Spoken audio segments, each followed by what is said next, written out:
네, 잘 지내고 계시지요?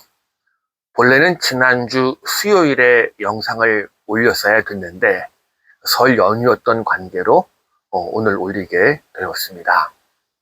그래서 마태복음 8장 23절로 들어서는데요. 잠시 지난 시간까지의 이야기의 흐름을 짚어볼 필요가 있습니다. 우리는 지난 시간까지 예수님이 산에서 산상설교를 마치시고 내려오시면서 베드로의 장모의 집으로 가는 길에 문둥병자를 고치고 이어서 이방 백부장의 종을 고치신 후에 베드로의 장모의 집에 가셨다가 베드로의 장모님의 병을 고치는 이야기가 있었어요. 이 세 번의 기적 이야기가 있었고 이 다음에 주님께서 예수님을 온전히 따르는 제자됨의 조건에 대한 예수님의 말씀이 있었습니다. 그리고 오늘 본문에도 또 한 번의 기적 이야기가 나와요. 그리고 오늘 나오고 다음에 다룰 본문에도 또 한 번의 기적 이야기, 그 다음에도 또 한 번의 기적 이야기가 나오고 예수님의 가르침이 그 다음에 등장을 합니다. 패턴이 비슷하지요.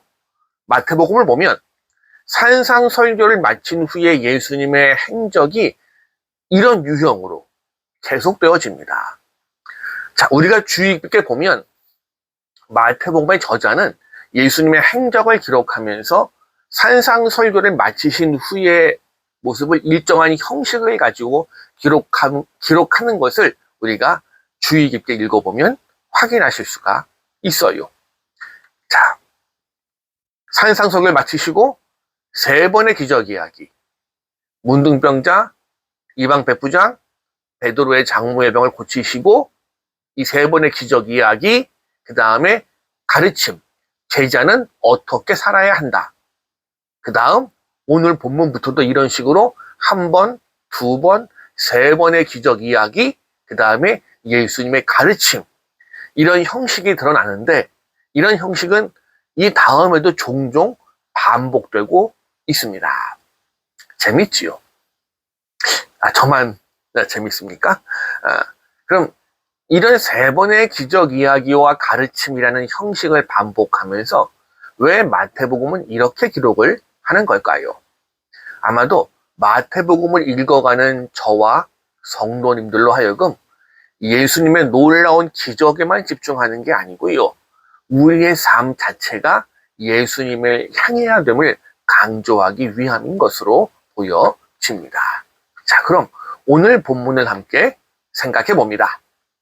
오늘 본문에는 풍랑을 잔잔케 하시는 예수님의 모습이 드러납니다. 그리고 이어지는 본문에는 귀신 들린 자를 고치시는 이 이야기.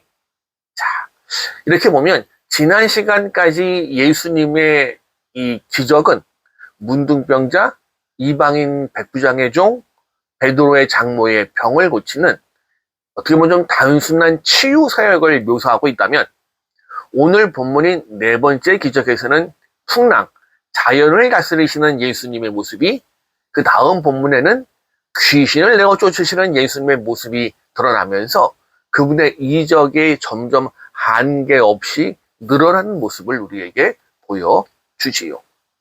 그러니 이제는 단순히 병을 고치는 정도가 아니라 바다의 풍랑도 잔잔케 하시는 예수님, 그러니 자연을 지배하시는 예수님, 또 인간을 병들게 하고 악한 길로 인도하는 더러운 귀신도 제어하고 내어 쫓는 우리 인간뿐 아니라 자연 그리고 영적인 존재까지도 지배하시는 예수님의 놀라우신 모습이 기록이 되어집니다.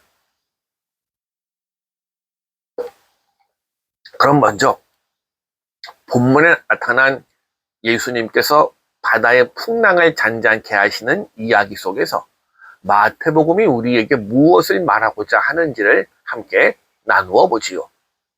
우선 본문 23절을 보니까 배에 오르심에 제자들이 따랐더니 라고 기록합니다.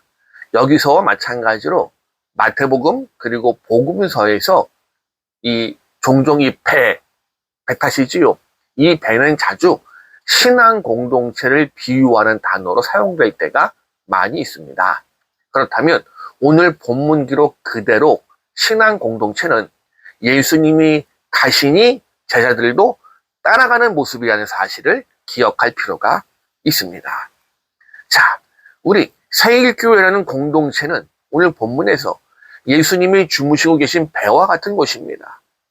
호수 건너편으로 가는 것이 하나님의 뜻인 이상 제 아무리 큰 풍랑도 그 길을 막을 방법은 없어요.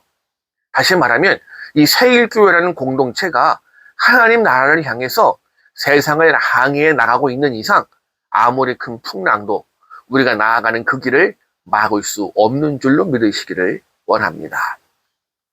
물론 오늘 본문을 보니 믿음이 적은 제자들 이 풍랑 앞에서 혼비백산하면서 주님께 호소합니다.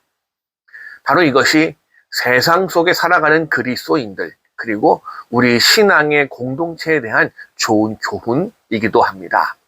우선 이 새일교회라는 공동체 본문의 예수님처럼 아무리 큰 풍랑을 만나도 큰 믿음 가지고 흔들리지 말아야 되는 게 원칙입니다. 자, 아무리 큰 풍랑이어도 공동체 개개인의 믿음이 크면 이길 수 있거든요. 그런데 늘 이 그런데가 문제지요. 교회 안에는 믿음이 큰 사람들만 있는 게 아니고요. 오히려 믿음이 적은 사람들이 더 많기 마련입니다. 그러다 보니 작은 풍랑, 작은 어려움과 환난을 만날 때 염려하고 고민하고 심지어 공동체를 떠나는 경우도 우리는 간혹 주위에서 볼 수가 있습니다. 그러나 이 시간 원하기는요. 저와 성도님들만큼은 함께 하시는 예수님 때문에 희망을 그리고 소망을 잊지 않으시기를 원합니다. 오늘 본문에서 주님께서 제자들이 간구함에 예수님이 그 간구를 들어주신 것처럼 우리도 주님이 함께 하시면 주여 구하옵나니 하고 우리의 어려움을 아뢰며 나아갈 때 우리 주님 그 어려움을 우리로 하여금 이기게 해 주실 줄로 믿습니다. 좀 더 구체적으로 우리 교회가 그리고 우리들 그리스도인들이 개개인들이 세상 속에서 환난과 어려움을 당할 때 어떤 자세로 서 있어야 될지를 오늘 본문에 나타난 이 제자들의 모습을 통해서 관찰해 볼 수가 있습니다. 그것은 먼저 환난 앞에서 큰 믿음을 가지고 요동하지 말아야 합니다. 이것이 바로 예수님께서 보여주신 태도였습니다. 예수님께서는 하나님이 함께 하신다는 믿음을 가지고 있었습니다. 이 믿음이 있으면 예수님처럼 풍랑의 한가운데 있을지라도 평안히 잠을 잘 수 있거든요. 우리 속담에 고랑의 굴에 들어가도 정신만 차리면 살 수 있다 말이 있듯이 우리에게 다가오는 어려움이 고통이 아무리 클지라도 믿음의 힘으로 그 풍랑을 마주할 때 우리는 그것을 능히 이길 수 있는 줄로 믿습니다. 그러나 우리가 내가 가진 적은 믿음이라도 제대로 활용하지 못해서 두려워 떨 때 심지어 있던 믿음도 사라져버리게 될 수도 있음을 우리는 주의해야 하겠지요. 또한 세상 가운데에서 우리가 환난을 당합니까? 그렇다면 그때도 주님께 부르짖을 수 있었으면 좋겠습니다.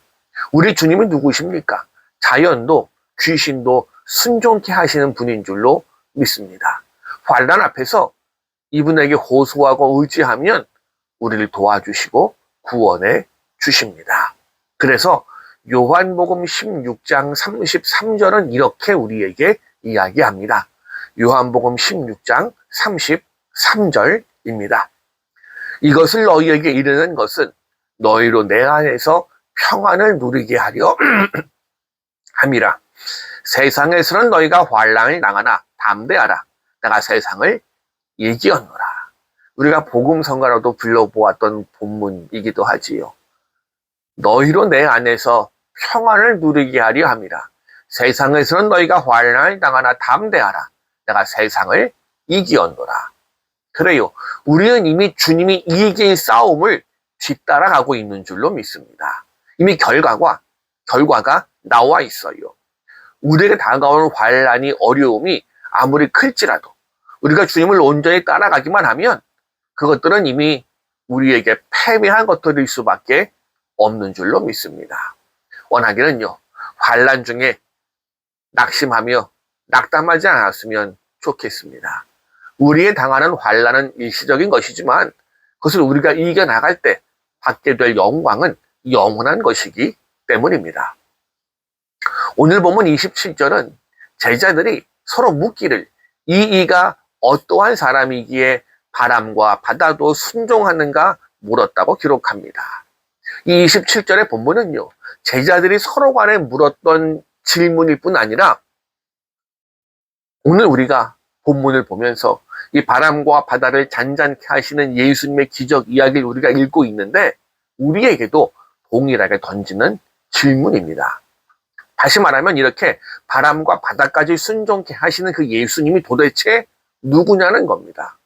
병을 고치시는 정도가 아니라 자연까지도 그분의 뜻 안에 두고 있는 이분이 도대체 누구라고 생각하느냐? 마태복음은 오늘 우리에게 묻고 있습니다. 우리 그리스도인들이 강한 믿음에 서서 온전히 이 세상을 헤쳐나가기 위해서는 바로 이것, 예수님이 누구인지에 대한 것이 우리 안에 먼저 정립이 되어야 합니다. 그럴 때 우리가 주님의 뒤를 온전히 따르는 십자가의 군사들이 될 줄로 믿습니다. 감사합니다.